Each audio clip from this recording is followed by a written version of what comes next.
estimados alumnos, ya vamos en una próxima semana. ¿Qué vamos a ver hoy día? Dos temas que no pertenecen ni al área de la ingeniería comercial, ni a la área específicas, que no sea leyes o temas relacionados con el medio ambiente. Entonces, si es así, tenemos que considerar que habitualmente cuando vamos a hacer un estudio de un proyecto a nivel de perfil, esto es lo que tenemos que avanzar, consultando a otros que están en la organización en la cual queremos hacer el proyecto o que pertenecen al área de conocimiento del tema. ¿Cuáles son los dos temas que vamos a ver hoy día? Vamos a ver, en este momento más bien, en este módulo, vamos a ver el estudio organizacional y legal y el estudio de impacto ambiental. Vamos a partir por el estudio organizacional y legal. Si ustedes recuerdan, el estudio organizacional y legal corresponde al capítulo número 3 de un proyecto. Es decir, ¿qué costos le trae el proyecto de aquí para adelante? Siempre de aquí para adelante. De aquí para atrás pasó la vieja. Eso lo vamos a explicar bien más adelante, pero de aquí para atrás es costo histórico. No sirve. Entonces, ¿qué vamos a considerar? Vamos a considerar que los aspectos organizacionales, los costos de los aspectos organizacionales y los costos de los aspectos legales. ¿Qué organización complementaria a la producción y a la comercialización tenemos que tener? Habitualmente estos costos tienen que ver con todos los costos de lo que significa llevar las finanzas de esta función y el abastecimiento y el personal. Todo eso que se requiere en una empresa muy chiquitita puede ser un contador por horas o una empresa de contabilidad a la que tú le pagas por horas o por una cantidad de trabajo porque te lleve el trabajo al mes. Pero en una empresa grande puede significar edificio, personal, vehículo, comedores, pago de licencias, de software, etc. Puede ser de todo. Entonces, ¿de qué van a depender esos costos? Va a depender de lo que vamos a llamar aspectos organizacionales, que son organización, costos de la operación y de operación administrativa, sistemas y procedimientos administrativos y otras consideraciones.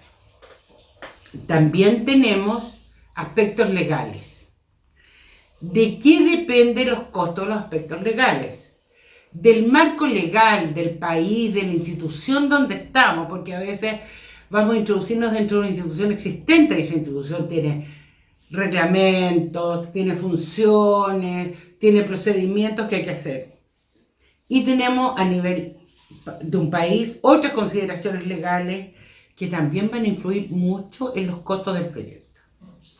Entonces, en resumen, el estudio organizacional y legal corresponde ¿a qué? Corresponde a los costos de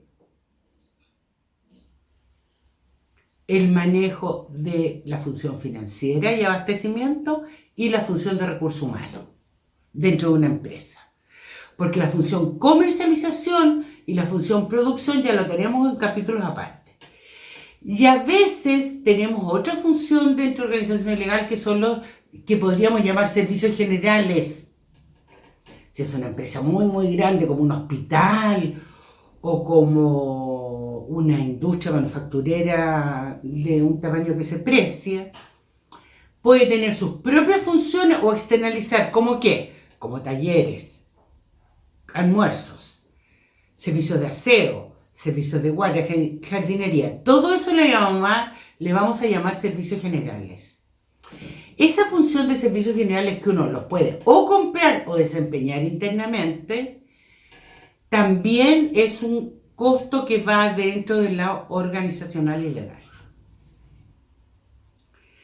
Pasamos entonces adelante. Vamos a la primera transparencia después del título. Tenemos dos aspectos, entonces el aspecto organizacional y el aspecto legal. En el aspecto organizacional, repito, vamos a considerar organización, los costos de operación de la administración, no costos de inversión, sistemas y procedimientos administrativos y otros. Y en los aspectos legales, el marco legal y otras consideraciones legales del país o de la institución donde estamos o donde nos queremos insertar. Vamos con los aspectos organizacionales. Lo primero que vamos a ver, el punto 1.1, organización. Aquí en la organización influyen cosas que tenemos que ir definiendo, o por lo menos predefinirlas. ¿Qué factores organizativos tenemos que considerar en la organización? Participación de la externalización, tamaño de la estructura organizativa, tecnología administrativa que vamos a usar y qué complejidad tienen las tareas administrativas. Vamos viendo. ¿Qué vamos a externalizar? Externalizar me refiero a funciones o parte de funciones que o las desarrollamos nosotros o las contratamos, externalizamos, las hacen otros, terceros. ¿Estamos? Por eso también se llama tercerización o externalización. Por ejemplo, nos tenemos que preguntar las relaciones con nuestros proveedores.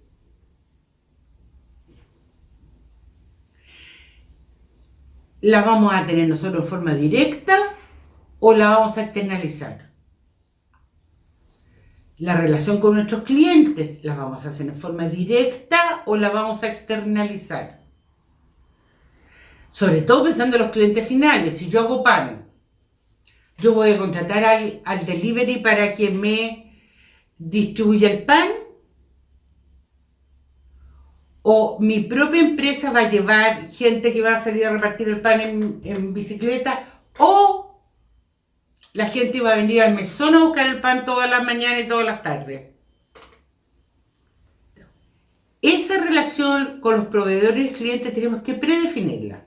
No quiere decir que después más adelante nos vamos cambiando y haciendo ajustes. Y eso depende de los costos. Cuando externalizamos, vamos a tener que tener en consideración a qué costos vamos a externalizar. Y para ello, si vamos a externalizar, tenemos que tener, no quiere decir que cambiemos todo el costo que tenemos actual con todo el costo que vamos a pagar, porque igual tenemos una parte de la función que hacen nosotros. Vamos a tener que coordinar y fiscalizar al proveedor de servicios externalizados. Alguien tiene que revisar para ver si pagamos o no pagamos. No le podemos pagar el impuesto a la renta a la oficina de contadores si no hemos visto siquiera que el impuesto de la renta haya sido declarado. ¿Estamos? Entonces tenemos que coordinar y fiscalizar. Las personas que hacen eso tienen un costo. A lo mejor no es el costo del 100% de su función, pero puede ser una parte del sueldo y del espacio que reciben. Después nos vamos a hacer otra pregunta. ¿Vamos a hacer funciones administrativas completas o partes que vamos a externalizar? ¿Qué vamos a externalizar? La verdad es que hoy día, en el mundo, sobre todo a fines del siglo XX, se inició la externalización en las empresas. Y la verdad es que yo diría que hoy día lo único no externalizable es la decisión de inversión. Todo lo demás externalizable, hasta la producción. Por ejemplo, la familia Benetton tiene un piso de un edificio donde cada hermano Benetton tiene su oficina con su secretaria, tienen una sala de reuniones y todo lo contratan. Entonces, esto produjo en Milán el desarrollo de la industria familiar. Entonces, cada familia hace un poco. Alguien coordina y le lleva, por ejemplo, al caballero que está haciendo la rueda de las maletas o que las importa y las arma, le lleva esa rueda de maleta a otra persona que trajo las partes de China y armó las maletas. Alguien antes de eso hizo el diseño de las maletas para poder hacerlo en la industria china. Después otra empresa hace contacto con los clientes. ¿Quiénes nos van a comprar las maletas? ¿O quiénes tienen las franquicias de Benetton a nivel mundial? ¿Cómo hacemos crecer la franquicia? Entonces, hay una mini empresa familiar que está trabajando en eso. Tenemos un coordinador que hace todo eso, otro que maneja el software de esta parte, otra empresa que maneja el software de esta otra parte, otra que coordina todos los software, otra empresa que prepara los informes a los decidores de la inversión, que son los hermanos Benetton. Entonces, nosotros la verdad es que hoy día se puede externalizar casi todo. La comercialización o partes, la producción o por parte, la administración, es decir, finanzas y recursos humanos o partes, servicios generales o partes. La verdad es que todas las funciones las podemos externalizar, excepto la decisión de inversión. ¿Vamos? Entonces, en repaso, tenemos que definir qué cosas vamos a externalizar y qué cosas vamos a hacer nosotros en el equipo. De la producción de los bienes y servicios que vamos a hacer con la inversión. En la producción del producto que definimos en el capítulo, hace 2 capítulos atrás.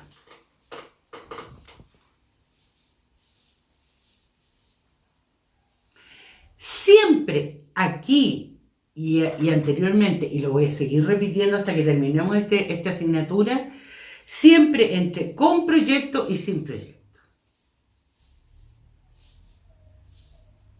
Siempre entre con proyecto y sin proyecto. ¿Cuál es la participación de la externalización sin proyecto y cuál es la participación de la externalización con proyecto? Ese delta, esa diferencia es lo que vamos a ir considerando en los presupuestos. Las unidades coordinadoras y fiscalizadoras, las funciones administrativas completas o partes. Y con esto un poco nos estamos aproximando a la participación de la externalización. Después, si la empresa es grande, ya hay la función de producción va a ser súper importante y todas las funciones, no solo la de producción, son todas importantes. Y vamos a tener que contratar seguramente expertos en organización para que nos hagan el diseño organizativo.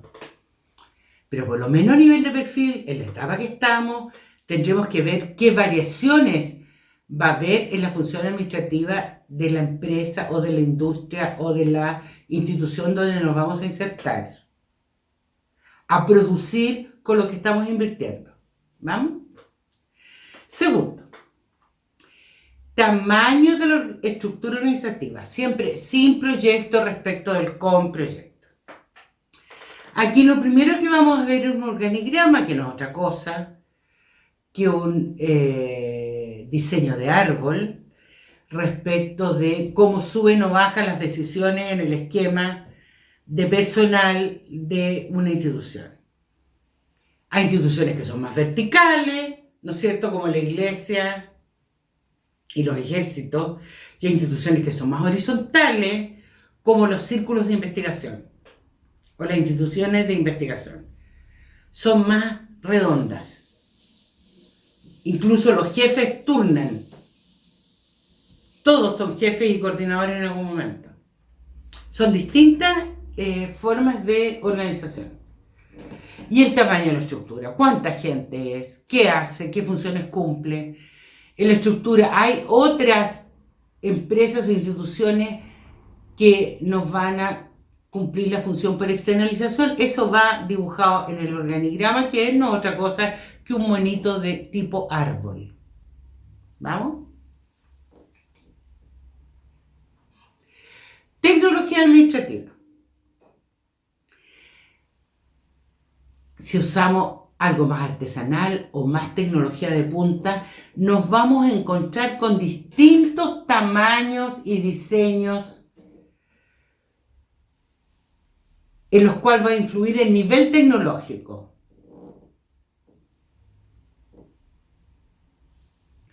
Y si esa contratación o sistema de tecnología administrativa va a ser por administración propia o pertenecen a una institución o la vamos a comprar o la vamos a contratar o la vamos a arrendar.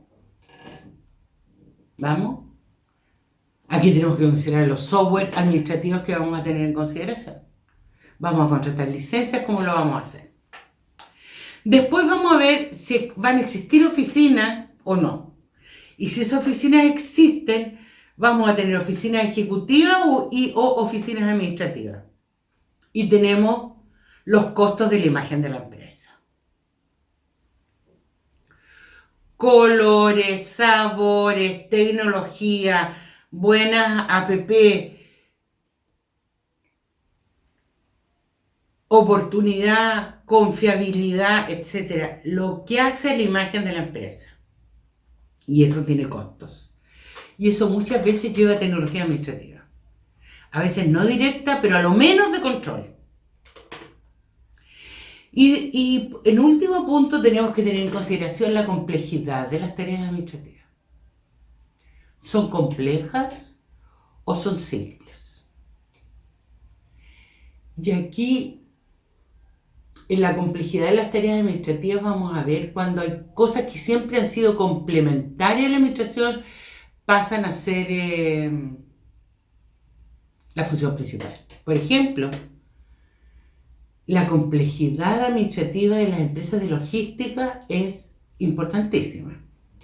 Ejemplo, un puerto, aeropuerto, puerto de mar, etc. En los puertos de mar, donde se trasladan containers, hace recién 20 años atrás, no más tampoco, todavía iba a llegar un barco que avisaban que podía llegar como no llegar, porque te habían avisado que iba a llegar a tal fecha, por telegrama. Y tú salías a buscar el container al puerto, que son las explanadas donde están todos los containers, a buscarlo para poder tomarlo antes con personas, después con grúa, horquilla, y llevarlo a un lugar para ir amontonando lo que se iba a llevar a un barco. Los códigos no existían o eran muy incipientes. Entonces, cuando tú ya agregaste el código, fue un avance. Entonces, ibas leyendo código, apuraste los tiempos.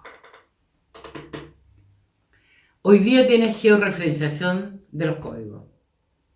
Tú sabes exactamente, buscas el código y sabes dónde está y lo vas a buscar y lo traes, incluso lo puedes sacar recién 5 minutos antes de que llegue el barco. Entonces, ¿qué tan compleja es la tarea administrativa? Tarea de finanzas, de abastecimiento. Las tareas financieras en un banco son complejísimas. Son mucho más complejas que las tareas financieras en una empresa común y corriente. Una empresa no financiera.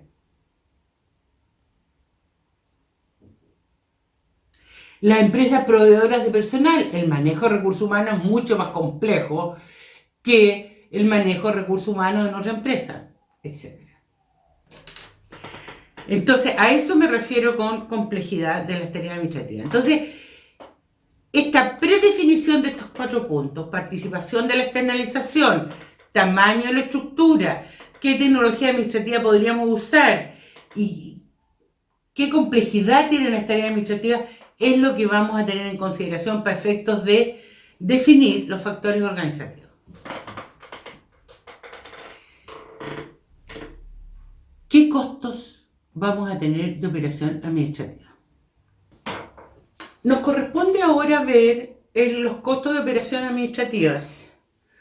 Las remuneraciones corresponden a personal ejecutivo, después viene una línea que no está en el PPT, pero es importante tenerlo en consideración, que en general son las remuneraciones del personal profesional, después el personal administrativo, el personal de servicio. En general estas son las 4 escalas que se manejan en las clasificaciones de una industria o una empresa cualquiera.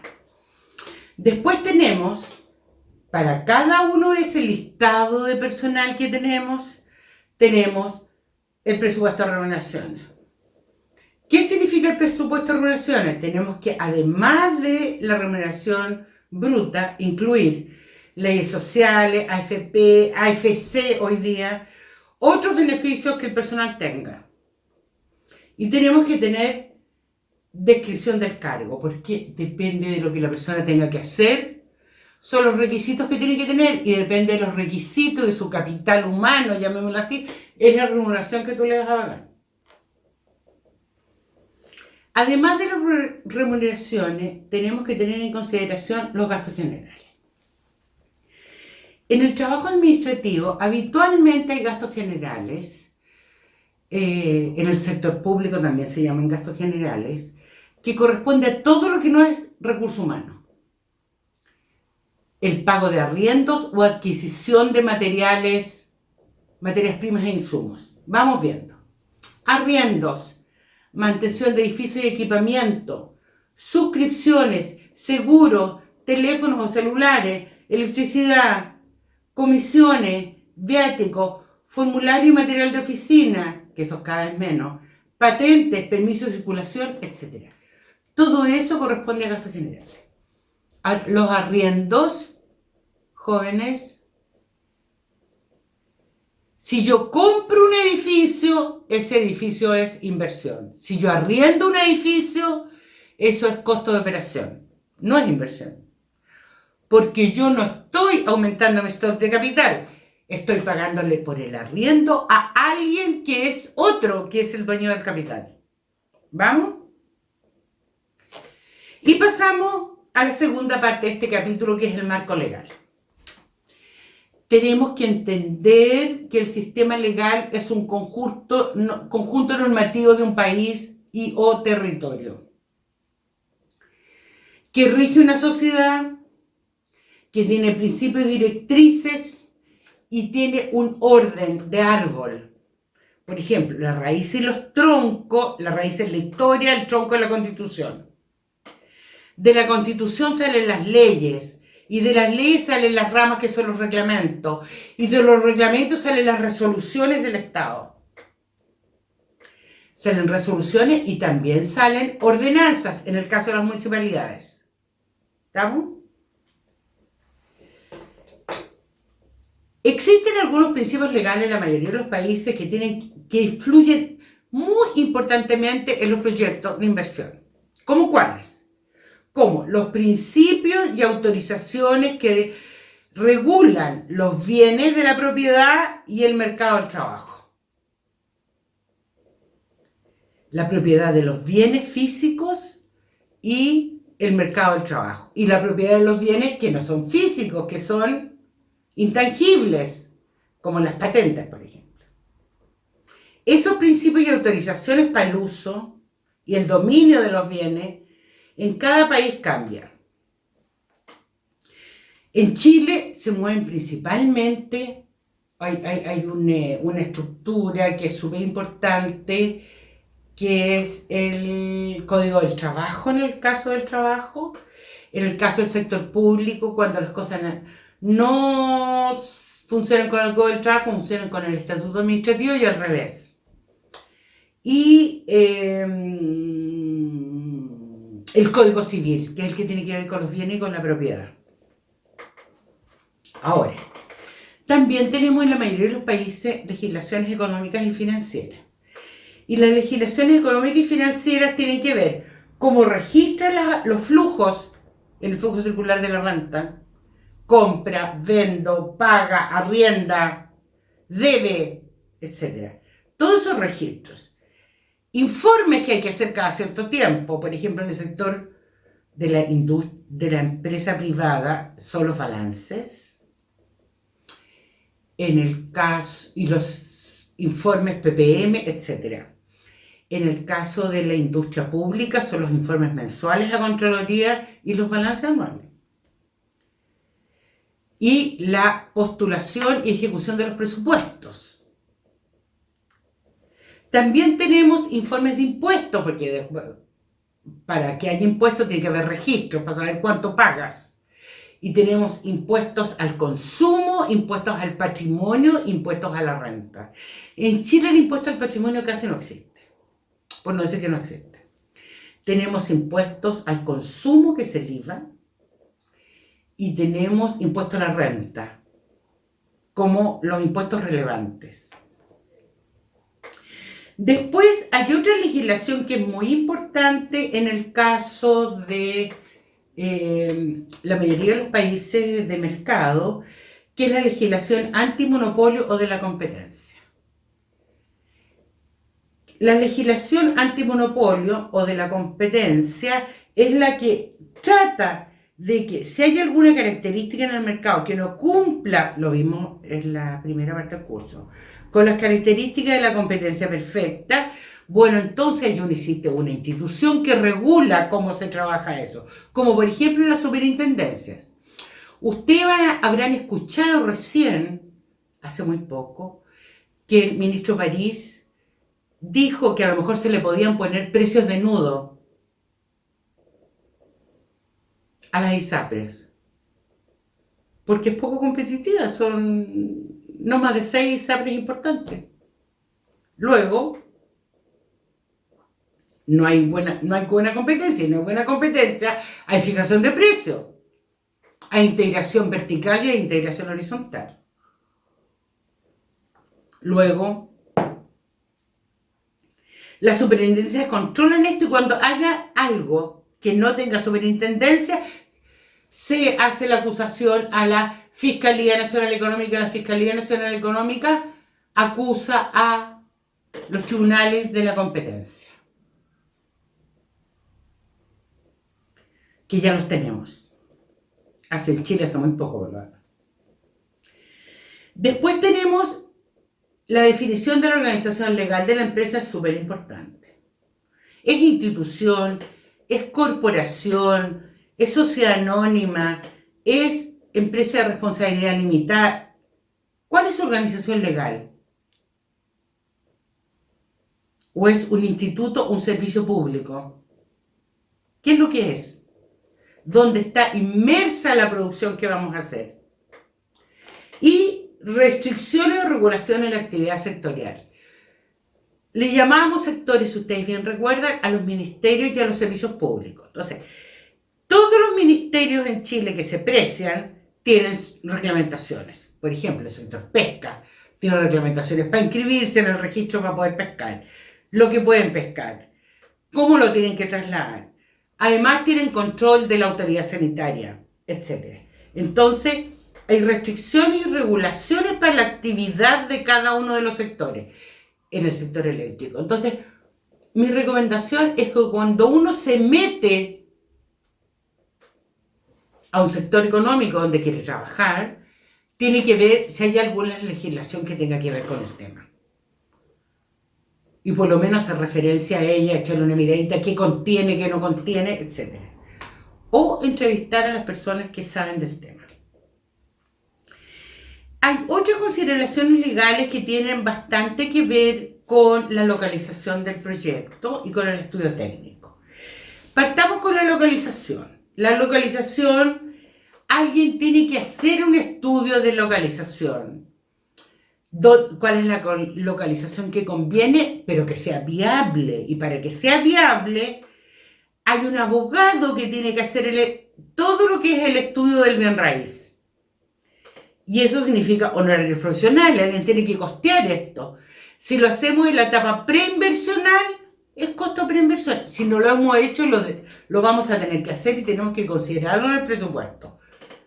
Si ya lo hicimos, pasó la vieja, ya no entra en los costos, porque es un costo que ya pasó ya, costo histórico. No tiene ninguna relevancia en la decisión que vamos a tomar. Vamos viendo. ¿Qué le vamos a pedir al abogado que haga estudio del bien raíz? Tiene que hacer un estudio de los títulos, vigencia del dominio, vigencia de las hipotecas, si hay litigios, prohibiciones o gravámenes por el uso o traspaso de ese terreno. Pagos de contribuciones territoriales o posibles exenciones de impuestos. En Chile en general las exenciones de impuestos casi no existen, ¿eh? Pero en otras partes del mundo sí, y en Chile hubo hasta los años 70 exenciones de impuestos, incluso había sectores y comunas que tenían exenciones de impuestos, las zonas extremas del país tenían exenciones de impuestos. Hoy día eso es bastante más parejo, lo que no quiere decir que algún día no se retomen las exenciones de impuestos. Entonces hay que considerar si hay exenciones de impuestos en un territorio o no. Hay derecho de propiedad de subsuelo. Si usted va a instalar, a construir una industria manufacturera, por ejemplo, en un lugar, ¿alguien tiene por sena geomín el uso del subsuelo para hacer exploraciones de búsqueda de cobre o de aguas? Hay que buscarlo. Uso de propiedad de terceros. Por ejemplo, si yo necesito pasar a otro terreno, hay una creación de servidumbres de paso, o construcciones de caminos, o servidumbre de paso para que pase la electricidad, y eso se hace legalmente, ante notario. Se hace un contrato de servidumbre de paso, y si yo requiero comprar un terreno donde tengo que pasar entre medio de otros terrenos, tengo que tener servidumbre de paso, si no, no voy a poder.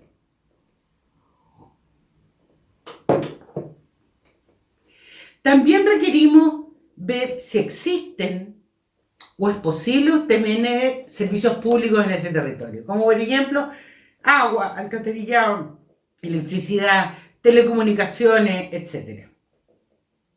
Gas. Y si no, tendré que considerarlo y tendré que pagar para que lo pongan. O yo tendré que apropiarme y hacer las extensiones que se requieren. Por lo tanto, al hacer el estudio legal, yo voy verificando si tengo costos que ejecutar o costos que no tengo que ejecutar. Vamos ahora.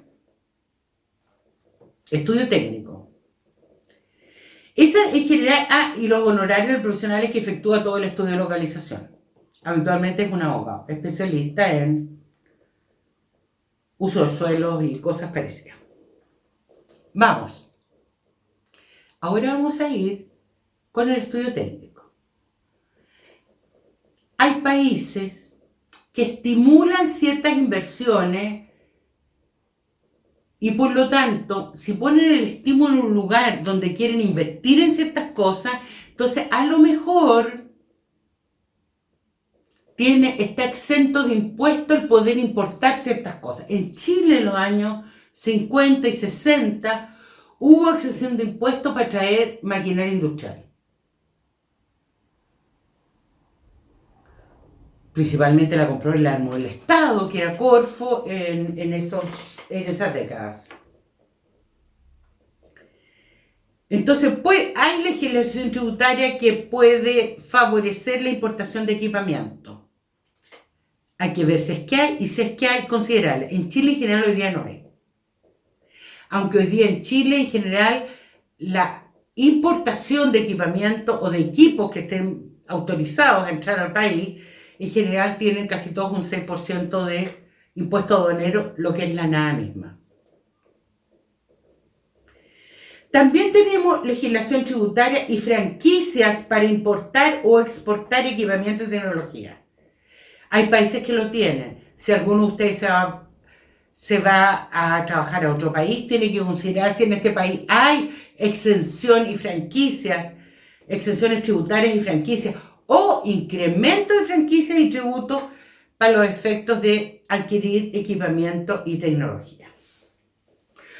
Un tercer punto de otras consideraciones legales tiene que ver con el financiamiento. Hay países que el Estado financia ciertas inversiones. En Chile en general eso no pasa. En general la inversión no se subsidia. Se subsidia la microinversión, más bien el financiamiento social para que hay gente que pueda sobrevivir y subsistir. Pero en general el financiamiento, ¿qué se puede financiar? Contribuir a la inversión se puede hacer en Chile con estudios. Se le puede hacer estudios a un microempresario o un empresario pequeño y mediano para que estudie si le conviene o no le conviene introducir ciertas tecnologías, o existe mercado o no existe mercado para ciertas cosas, etc. Cualquiera de estos rubros que estamos viendo en un proyecto de inversión se pueden estudiar a través de Corfo. Y en general, siempre ha existido en Chile financiamiento para ese tipo de cosas, pero no para recursos físicos. ¿Estamos? Pero hay países que sí. Entonces, si vamos a ver financiamiento, tenemos que estudiar cuál es la legislación bancaria nacional o extranjera. Si tenemos relación con otro país, tenemos que estudiar la legislación bancaria de ese país. Normas que regulen las operaciones de crédito. No existe inversión que se precie si no hay crédito. Los empresarios y los financistas en general tienen mucha plata, pero tienen mucha plata porque tienen espalda financiera. No es que tengan la plata en el banco guardada esperando para hacer una inversión. Disposiciones sobre el comercio exterior. ¿Cómo funciona el comercio exterior en el país? Si hay políticas de fomento industrial, como hubo en Chile en los años 50-60, franquicias, estímulos, incentivos financieros, etc. Eso en el país donde estemos trabajando tenemos que considerarlo. Después tenemos consideraciones legales para efectos de la administración y organización. Muchas veces los proyectos no funcionan solo con una institución. A veces se hacen convenios entre 2 o 3 instituciones. Por ejemplo, si yo voy a hacer una cosa para prever tsunamis y la inversión la va a hacer la Universidad de Concepción, bueno, debería yo hacer un convenio con ONEMI, con Cernagiomín, con la DGA, con la Gobernación Marítima, estoy inventando. Si así fuera, tengo que estudiar la legislación entre las instituciones que participan en este convenio, que van a usar la información, establecer cuáles son las normas legales que rigen este tipo de relaciones en estas instituciones, establecer derechos y deberes financieros y administrativos entre las instituciones y hacer los presupuestos de estas operaciones legales que no son gratuitas. Entonces, con esto hemos terminado las cosas que tenemos que tener en consideración y los costos estimados a nivel de perfil en forma global. Por ejemplo, aquí, a nivel de perfil, tendríamos que saber con qué instituciones tendríamos más o menos que participar y cuál sería el costo legal de este trabajo. Y ahora vamos a ver el próximo capítulo que corresponde a estudio de impacto ambiental, y aquí les voy a anexar un capítulo que grabé por otra clase que tiene las mismas condiciones de lo que ustedes requieren y se los voy a agregar. Lo que tenemos que aportar, ahora vamos a ver qué haríamos si fuéramos jefe de proyecto. De un proyecto de estudio de impacto ambiental de algo. O jefe de proyecto de un proyecto y cómo nos iríamos de la etapa del perfil prefactibilidad o factibilidad hacia adelante. Ahora, ¿qué corresponde al estudio de impacto ambiental? En el contexto de un proyecto corresponde a la etapa 4, al capítulo 4, al componente 4. Y ahí, ¿qué vamos a ver? Aunque no nos corresponda entrar al sistema de evaluación ambiental, tenemos que explicitar en un capítulo 4 o un componente 4, en un punto 4, que no corresponde que entremos por tal motivo de acuerdo a la ley del país donde estamos. En este caso vamos a estudiar lo de la ley chilena. Pero si ustedes se van a estudiar a otro país o a trabajar a otro país y les toca trabajar en este tema, es estupendo. Vamos. ¿Qué vamos a hacer? Vamos a ver qué pasa en el capítulo 4. Y en el capítulo 4 siempre vamos a tener que explicitar si corresponde que entremos al sistema de evaluación ambiental o no corresponde que entremos. Y si entramos o no entramos, ¿por qué motivo? Y eso es lo que vamos a estudiar hoy día. Y después, en un segundo párrafo, diremos que si nos corresponde entrar por vía o por EIA. Por EIA es cuando el proyecto es más complejo y el día cuando el proyecto tiene impactos relevantes, pero son solucionables de acuerdo a todas las normas y a todas las leyes que hay en el país y a las costumbres. Entonces, si los impactos no son relevantes, no entramos. Si son relevantes, impacto simple, día. Impacto más complejo, EIA. Y por lo tanto, después vamos a decir, en la ley nos va a decir, en otro artículo nos va a decir, ¿corresponde EIA? Si corresponde EIA por tal motivo, EIA. Si no corresponde EIA, tenemos que decir, no corresponde EIA, entonces por exclusión es día. Repasemos los componentes de un proyecto, vamos a la transparencia número 2 de este PPT. Entonces tenemos, ¿cuáles son los componentes de un proyecto los que vamos a preparar? Vamos a preparar estudio de mercado, estudio técnico, estudio organizacional y legal y estudio de impacto ambiental. Si nosotros encontramos que hay un impacto relevante en el estudio de impacto ambiental, hay que volver atrás y modificar los otros. Hacer las modificaciones pertinentes en los diseños del estudio de mercado, el técnico, organizacional y legal. Por eso uno debe hacer el estudio de impacto, empezar con el estudio de impacto ambiental a nivel de idea. Uno sospecha a nivel de idea que va a entrar o no va a entrar al sistema y después va avanzando en la etapa y va corrigiendo y va estimando los valores que van a competir. Ahora, nosotros vamos a estudiar aquí a nivel de factibilidad y a nivel de diseño, el estudio de impacto ambiental. Porque la ley dice que tú entras al sistema cuando tienes los diseños hechos. O sea, ya terminaste la factibilidad, entraste a diseño, pero no vas a perder tiempo en volver para atrás. Por lo tanto, todo lo tendrías que haber hecho como si hubiera ido avanzando. Vas avanzando en la disminución, en los diseños técnicos de mercado, organizacional y legal, para que el estudio de impacto ambiental sea lo menos costoso posible y en tiempo y tenga la autorización correspondiente, obviamente. Eso siempre se busca desde el punto del inversionista. Voy a volver un poquitito para atrás y les voy a decir, el inversionista puede ser público o privado, o mixto. Esto independientemente de la propiedad, el sector público tiene tantas o más exigencias que el sector privado para efectos del sistema de evaluación de impacto ambiental. Entonces, tenemos ¿cuáles son los objetivos del estudio de impacto ambiental? Determinar los beneficios y costos de inversión y costos de operación del territorio. En el caso del mercado, la comercialización. En el caso del estudio técnico, la producción. En el estudio organizacional y legal, los costos de administración. En el estudio de impacto ambiental, los costos del territorio. Es decir, ¿qué pasa tanto con el impacto que el proyecto produce en el territorio, como también los impactos que el territorio produce en el proyecto? Si ustedes se instalan al lado del mar, con estructuras de fierro, se produce oxidación, que son distintos que si se instalan en otro lado.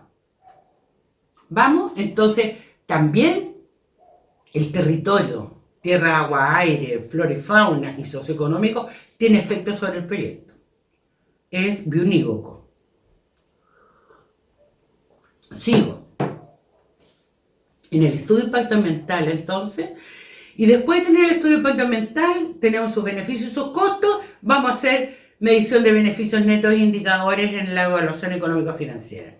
Y a veces le agregamos sensibilización y optimización. Ahora, vuelvo al objetivo del estudio de impacto ambiental. Tenemos, si corresponde EIA, vamos a tener costos de recuperación, de mitigación, de compensación y de seguimiento. Y los costos dependen de los planes. Y estos son los que tienen costos y estos son los costos que agregamos al proyecto. Por eso hay que estudiarlo, hay que verlo. Y si le vamos a pedir especialistas y nosotros estamos dirigiendo el proyecto, tenemos que saber qué diablo vamos a pedir. Entonces, siempre tenemos que pedir que todo el estudio tiene que terminar en planes de recuperación, de mitigación, de compensación y de seguimiento. Porque son los que tienen costos de aplicación. Y esos son los objetivos de todo lo que vamos a hacer. Introduzcámonos en la ley entonces.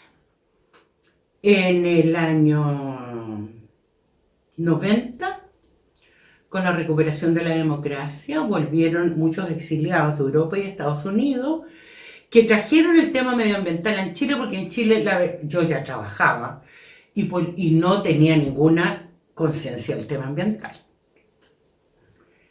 Y por lo tanto el país fue adquiriendo conciencia de impacto ambiental, costó un poquito sacar la ley,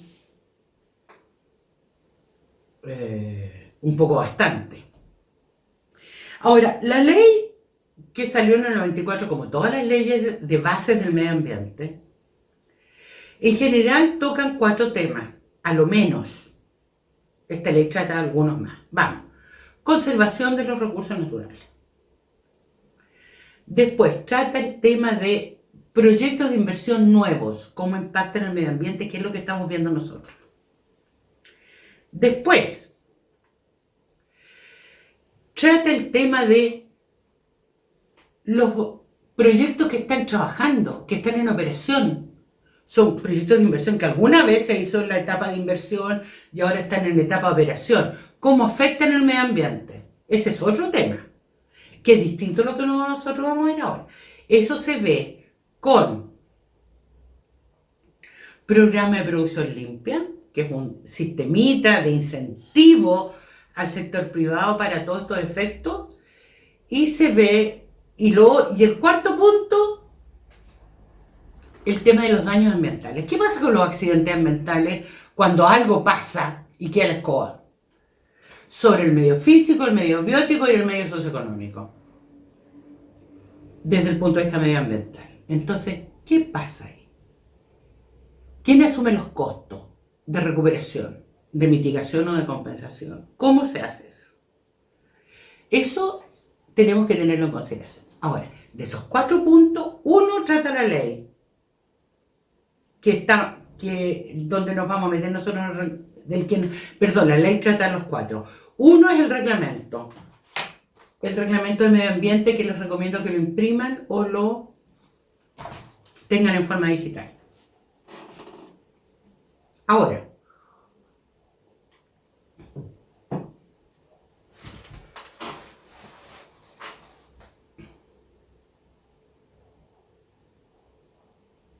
este reglamento trata sobre la evaluación de impacto ambiental de los proyectos nuevos de inversión. Y si el proyecto es viejo, cuando tú haces un proyecto sobre un proyecto antiguo, es decir, modificas un proyecto. Por ejemplo, en Huachipato, si tú vas a hacer otro autohorno o vas a modificar las chimeneas para que entre aire, menos aire, etc.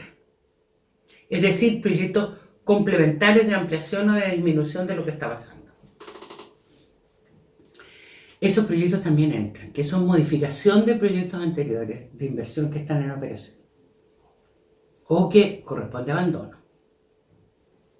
Ahora es bueno saber que el abandono en Chile como etapa está muy poco vista en el tema medioambiental. Lo que uno lee, a mí me tocaba, lo que yo leo de declaración de impacto ambiental y estudio de impacto ambiental dicen de que no hay etapa de cierre porque esto va a ser eterno. Y ustedes sabrán que las cosas eternas no existen. Luego, tenemos que tenerlo en consideración. Para cuando nosotros nos toque trabajar, porque aquí se va aprendiendo. Es toda una etapa de una sociedad que se va desarrollando en un tema, va tomando conciencia de un tema. Vamos. La nueva ley, estábamos en la ley 94, salió el reglamento 3 años después, en el 97, que fue modificado en 2002 también. Pero, en la medida en que el país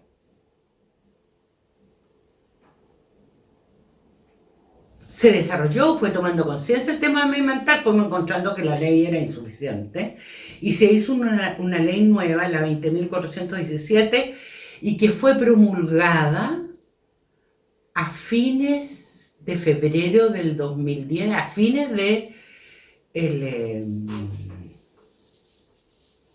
el gobierno Bachelet II. Pero antes del terremoto. Alcanzó a salir, si no capaz que no había salido. Esa ley obligó a que se ajustara el reglamento y saliera un nuevo reglamento. Y este reglamento salió más o menos 2 años después, en octubre del 2012.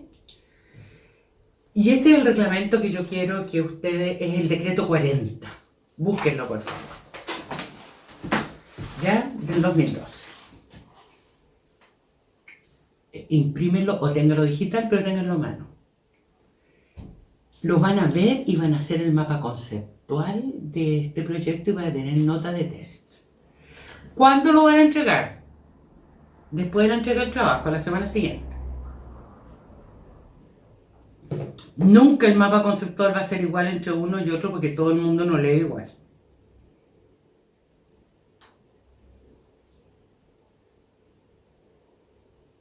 Vamos.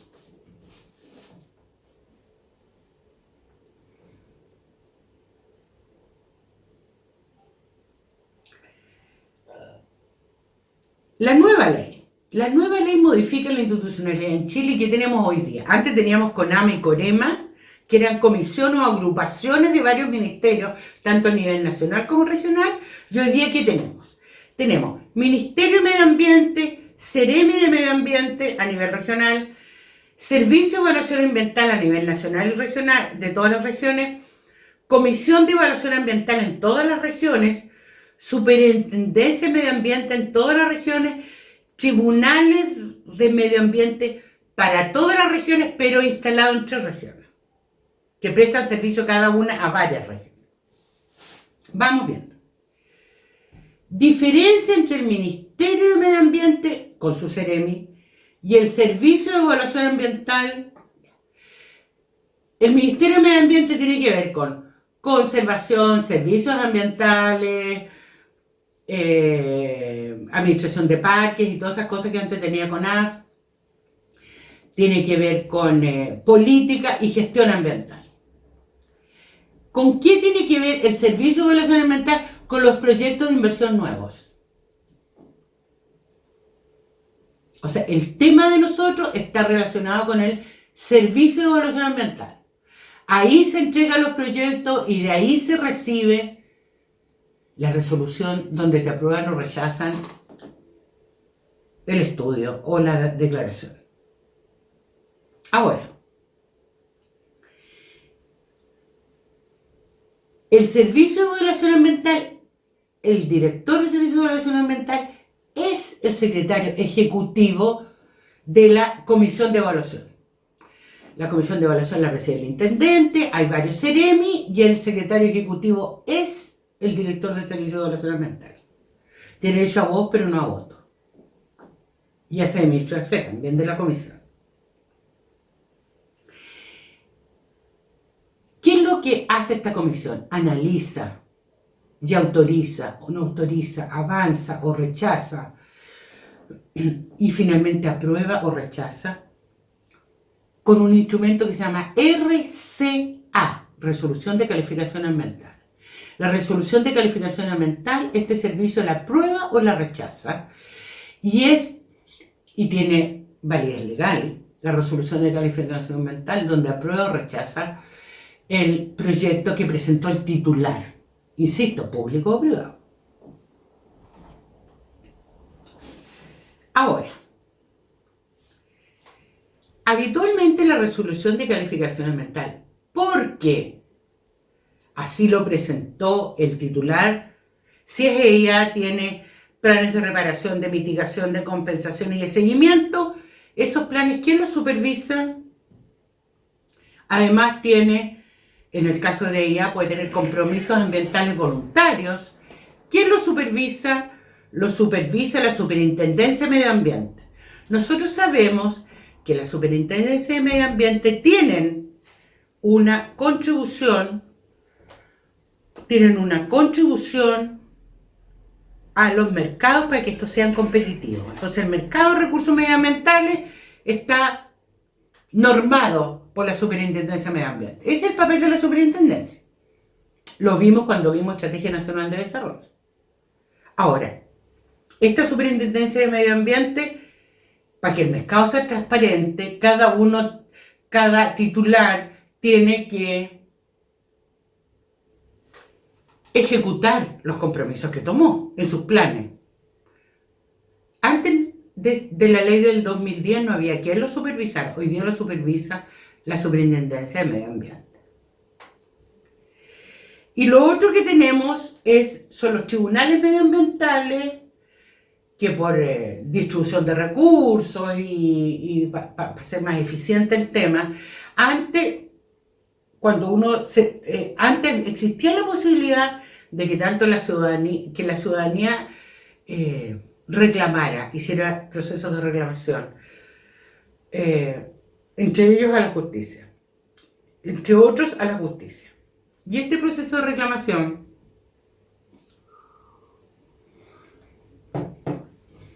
tenía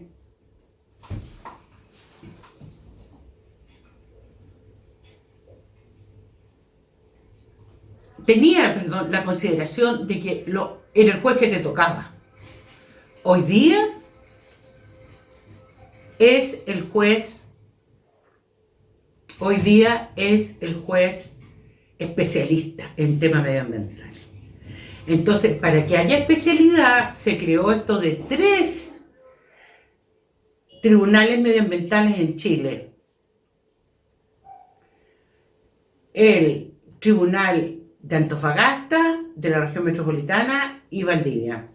A nosotros como región de Biobío nos toca, no es que no tengamos tribunales medioambientales, sino que la sede del tribunal ambiental que a nosotros nos toca está en Valdivia.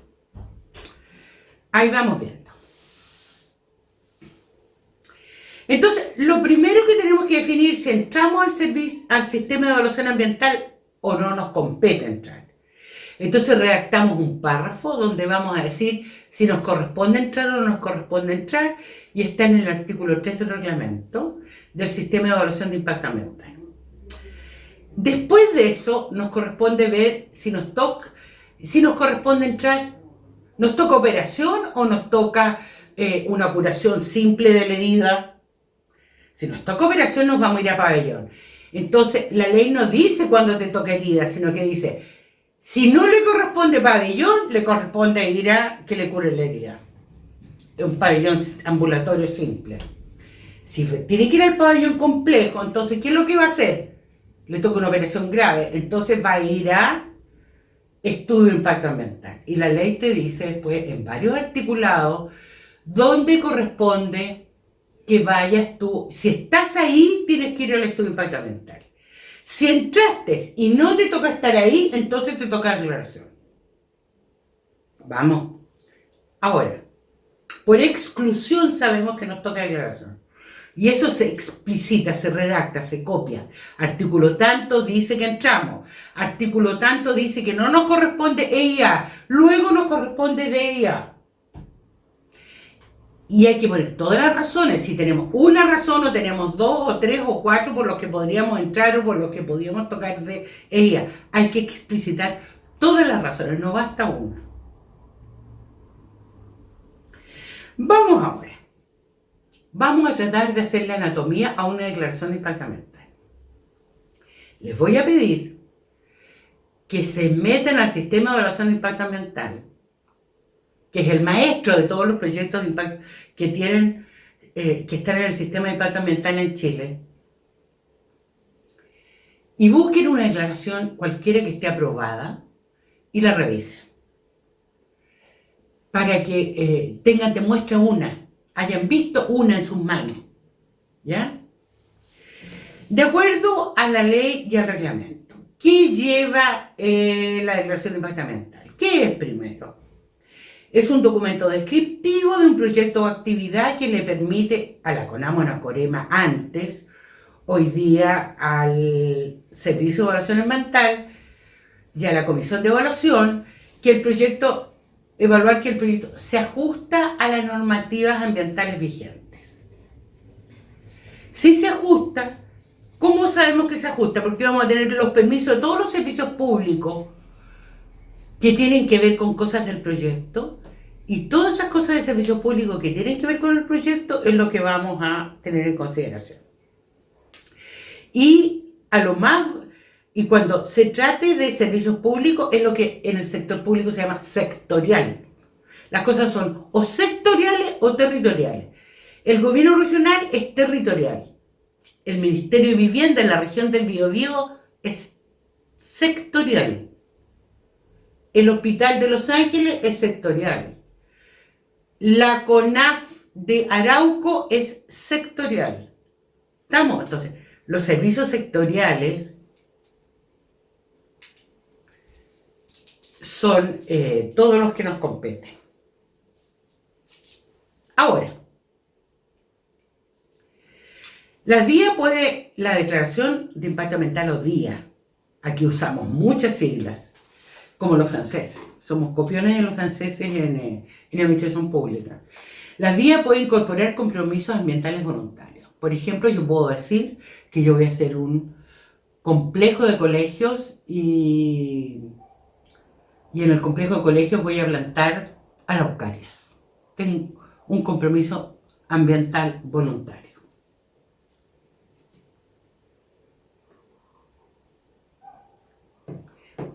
Ahora, ¿qué vamos a entender por estudio de impacto ambiental? Un documento que describe pormenorizadamente las características de un proyecto o su modificación, cuando hablábamos de modificar la producción de Huachipata, por ejemplo. Y proporciona antecedentes fundados tenemos que predecir, identificar e interpretar los aspectos ambientales. Asimismo, define las acciones necesarias para impedir, minimizar y compensar los efectos adversos significativos. Esto es lo que nosotros hablábamos del plan de reparación, de mitigación, de compensación y de seguimiento. Vimos. ¿Cuáles son los contenidos mínimos que tiene una DIA, una declaración de impacto ambiental? Identificación del proyecto o actividad, descripción del proyecto, todos los antecedentes que avalan que el proyecto se ajusta a las normas ambientales vigentes y que no requiere la presentación de un EIA. Si yo voy a decir en el proyecto que de acuerdo a los artículos del EIA, por A no me compete, por el gasto de luz que tengo no me compete, por la cantidad de remodelaciones que hago no me compete, por la cantidad de agua que ocupo no me compete, las pongo todas.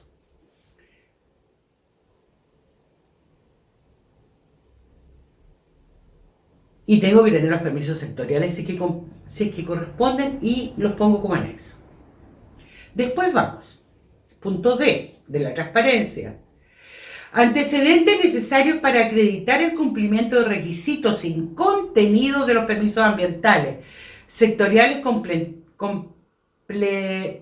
contemplados en el servicio, en el reglamento del servicio. ¿Cuáles son los requisitos de contenido? Si yo digo, yo cumplo con esta normativa, porque yo en la agua, por ejemplo, en mi proceso productivo, yo boto cadmio al agua, en el agua que boto al alcantarillado.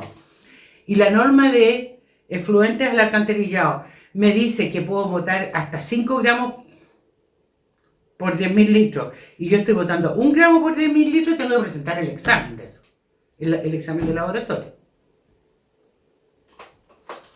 Tengo que demostrar. Requisitos de compromisos ambientales voluntarios que se contempla realizar. También los tengo que describir. ¿Cuál es el contenido del estudio de impacto ambiental ahora? Un índice que tenga capítulos, tablas, figuras, planos, medios, etc.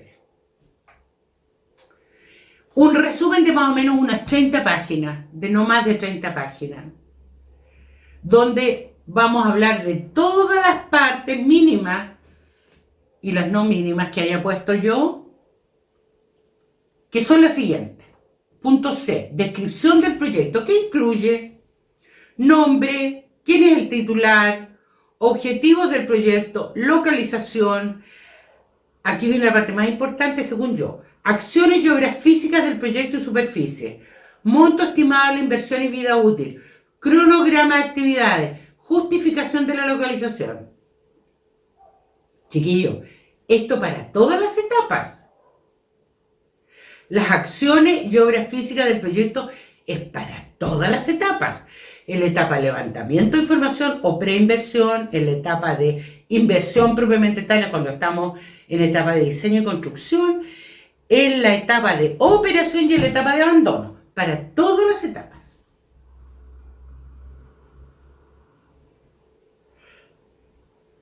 Entonces, monto estimado de la inversión, vida útil, cronograma y justificación de la localización. Cuando estamos describiendo esas acciones, en el C5, acciones y obras físicas del proyecto y superficie, ¿qué vamos a describir? Vamos a describir acciones y obras en cada etapa del proyecto. Repito, levantamiento de información, construcción, operación y cierre o abandono. Que tiene nombres ligeramente diferentes en el lenguaje de proyectos que se usan a nivel universal, porque esto no es invento de la Universidad de Concepción.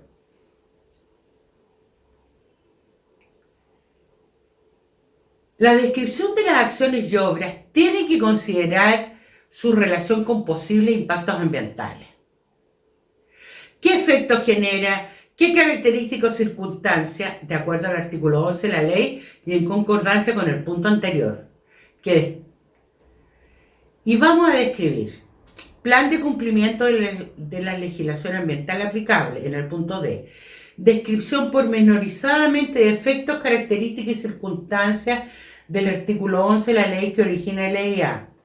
Línea base y descripción, caracterización de los elementos del medio en el área de influencia del proyecto. Línea base es el diagnóstico, eso lo hemos conversado otras veces.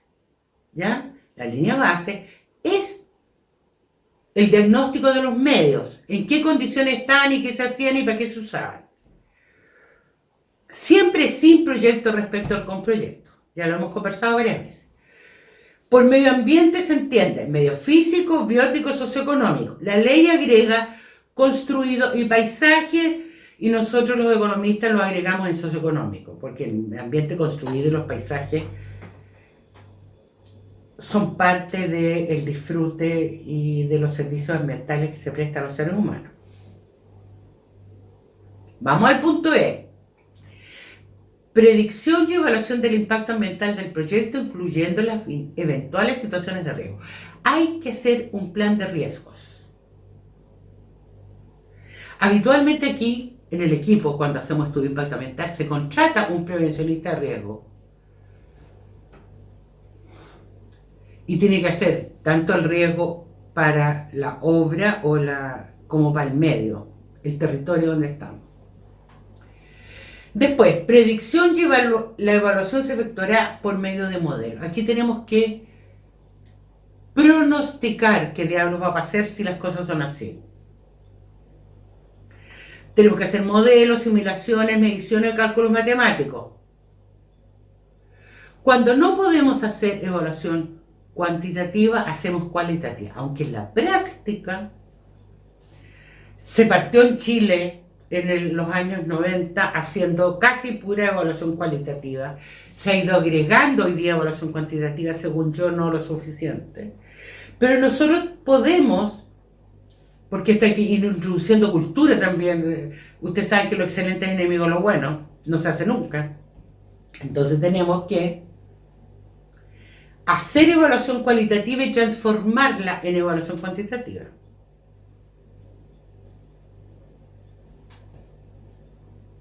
Hacemos calificación de lo cualitativo, de acuerdo a la cultura y la valorización que los seres humanos le ponemos a las cosas. En vez de ponerle precio, le ponemos nota, que también es una valorización. Después de predecir y evaluar, por lo tanto ya tenemos los antecedentes suficientes para hacer los planes. Y vamos a hacer, la ley dice medidas de mitigación, reparación y compensación. A mí me gusta al revés. Se repara, si no se repara se mitiga, si no se mitiga se compensa.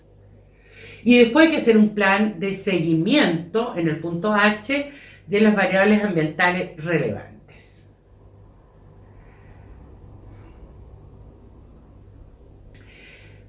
Tenemos también, el estudio de impacto ambiental nos obliga a hacer, porque en algún momento nosotros tenemos el estudio listo y lo presentamos, pero habremos hecho acciones que no son de escritorio antes. Hemos tomado muestras, hemos hecho reuniones, hemos hecho participación ciudadana, etc. Entonces, el estudio impacto ambiental, el reglamento nos dice que tenemos que describir la acción en el estudio realizadas con anterioridad a la presentación del EIA. La presentación es cuando uno la entrega al Servicio de Evaluación Ambiental. ¿Cómo qué? Como consultas a personas afectadas, encuentros con organizaciones civiles, reuniones u otros resultados de dichas acciones. O sea, no solo lo que se hizo, sino qué pasó.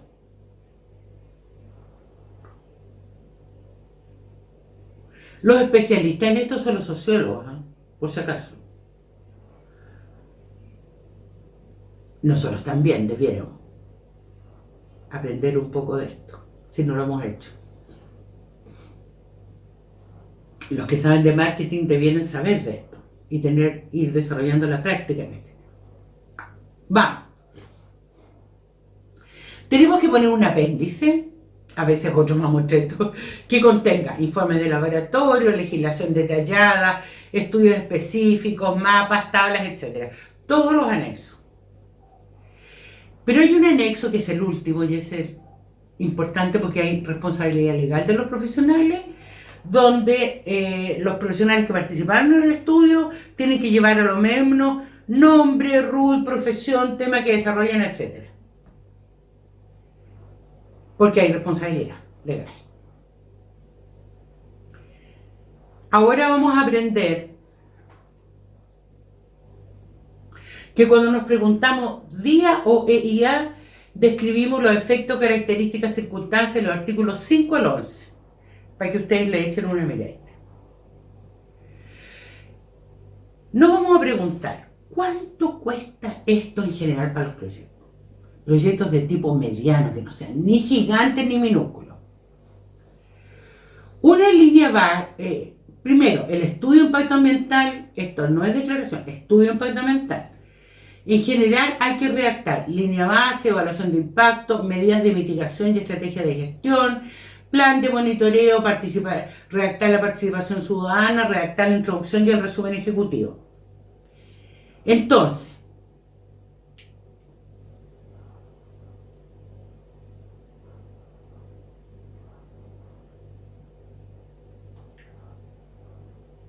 la línea base, ¿cuánto cuesta? Entre 400 a 500 unidades de fomento. La evaluación de impacto ambiental de 100 a 200. Medidas de mitigación y estrategia de gestión de 100 a 150. El plan de monitoreo 50 UF. El participación ciudadana otras 50 UF. Pero estos son valores aproximados. Muy aproximados. Introducción y resumen ejecutivo 50. Estudio de 500 a 1250 unidades de fomento. Es bueno saber qué pasa con los profesionales que van a trabajar. Rara vez trabajan menos de 4. rara vez trabaja jornada completa. Habitualmente es un complemento de otras actividades que hacen los profesionales. Entonces, en el presupuesto, ¿qué se considera? ¿Qué valor se considera? Se considera que los profesionales ganan entre 1 a 5 UF por hora de trabajo.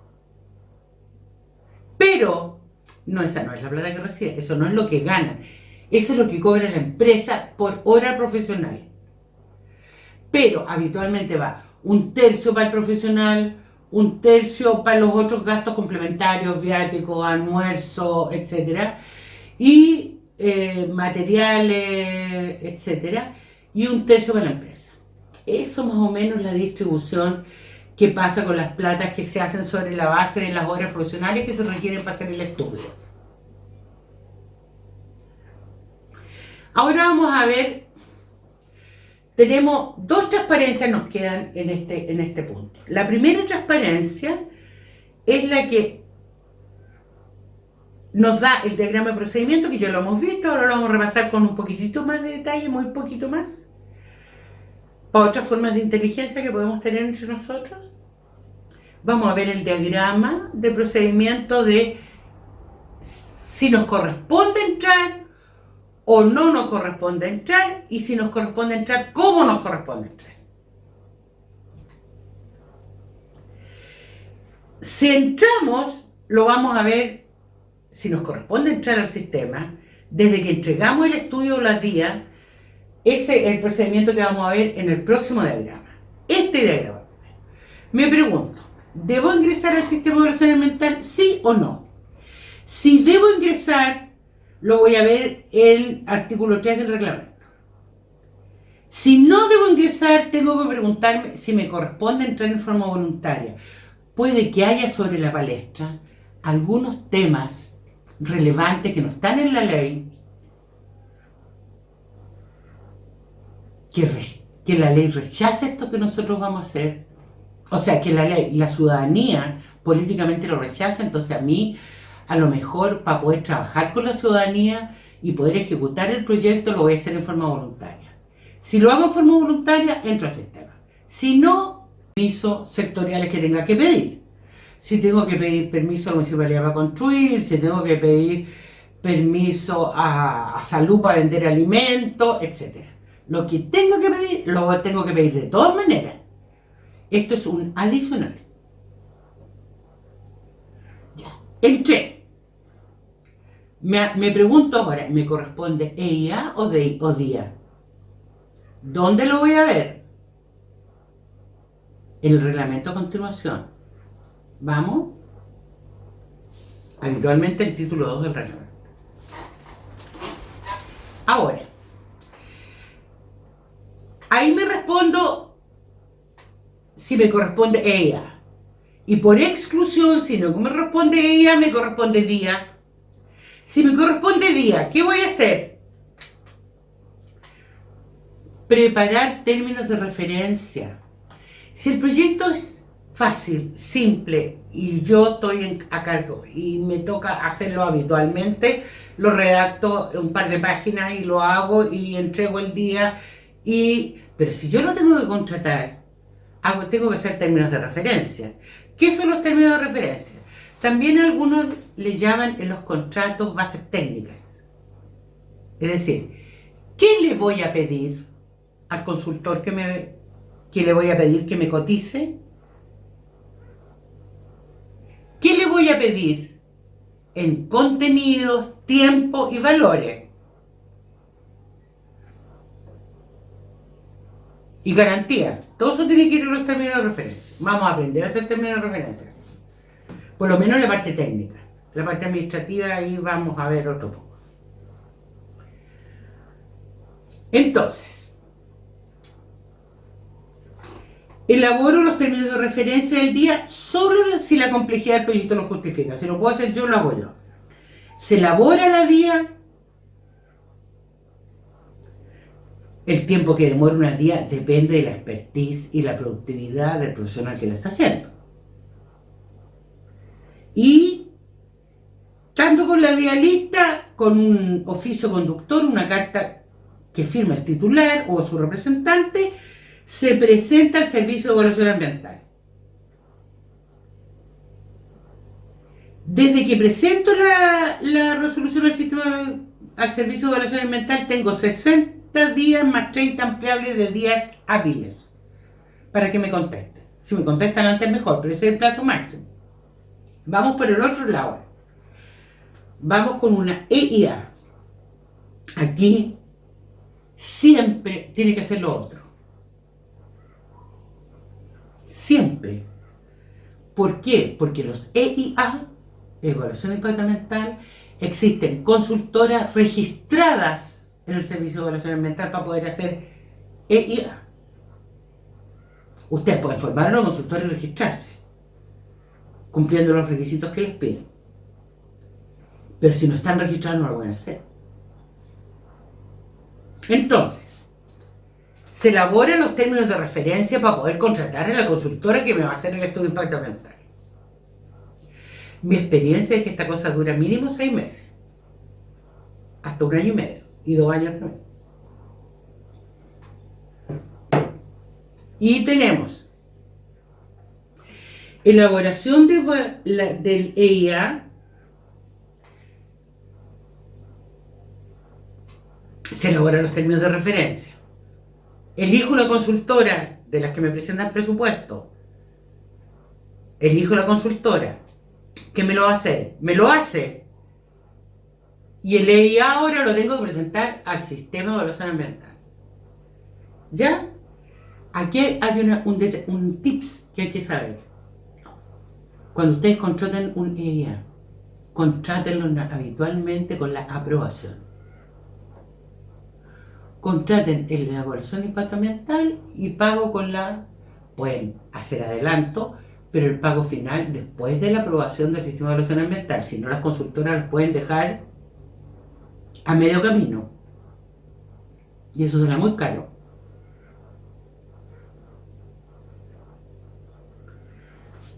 Elaborado mi EIA, que me lo hizo una consultora, yo titular, voy y lo presento con una carta conductora.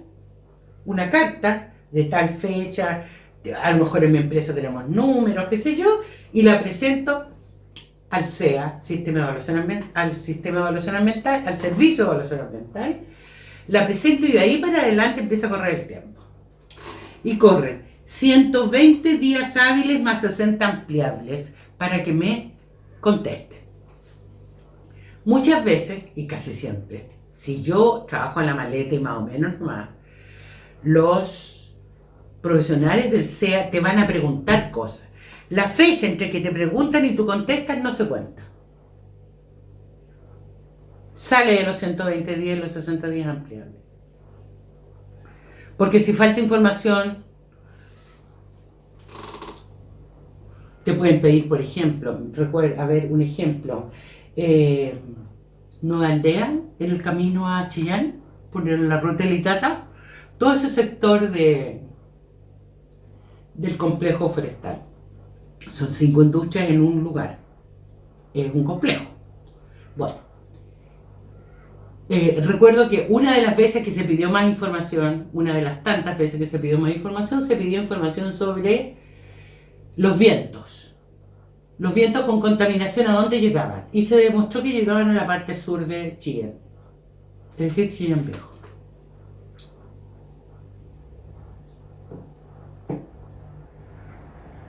Entonces tú después, en esa zona, con aire contaminado, tienes que ver si hay variaciones relevantes entre el sin proyecto y el con proyecto, en el plan de seguimiento, de los cánceres o problemas bronquiales del Chillán Sur. ¿Estamos? El resultado de ese estudio te da que tienes que hacer una variable de seguimiento, variable alimentar, si es que le consideras relevante el resultado.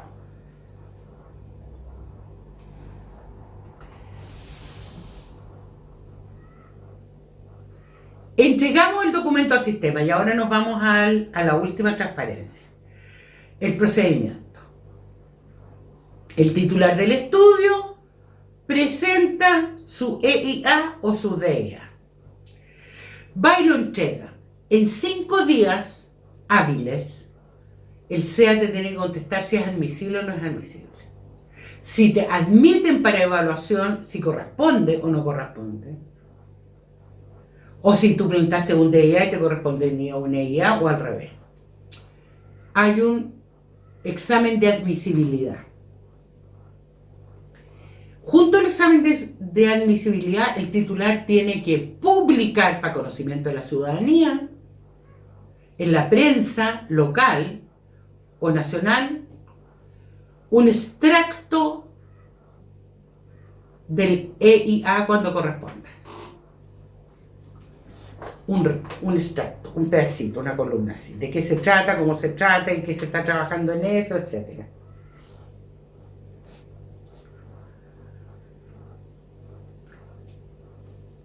Si te lo rechazan, vuelven y te dicen no corresponde. Si corresponde, avanza el sistema. Entra a evaluación de EIA o DIA. El director del Servicio de Evaluación Ambiental de la región le entrega a algún profesional la revisión del documento o de los documentos. Si es EIA, puede haber más, unos 8 mamotretos de este grosor. Ya. Lo revisa, lo evalúa, ve que sea competente, etc. Cuando lo declaró admisible de ahí en adelante, tenemos, si es EIA, 120 días más 60 días ampliables, días hábiles, estamos hablando siempre. Y si es DIA, 60 días hábiles más 30 ampliables, hasta que te entregan el informe final. Pero aquí en el medio, mire, dice evaluación del EIA o DIA. Aquí está en manos del profesional.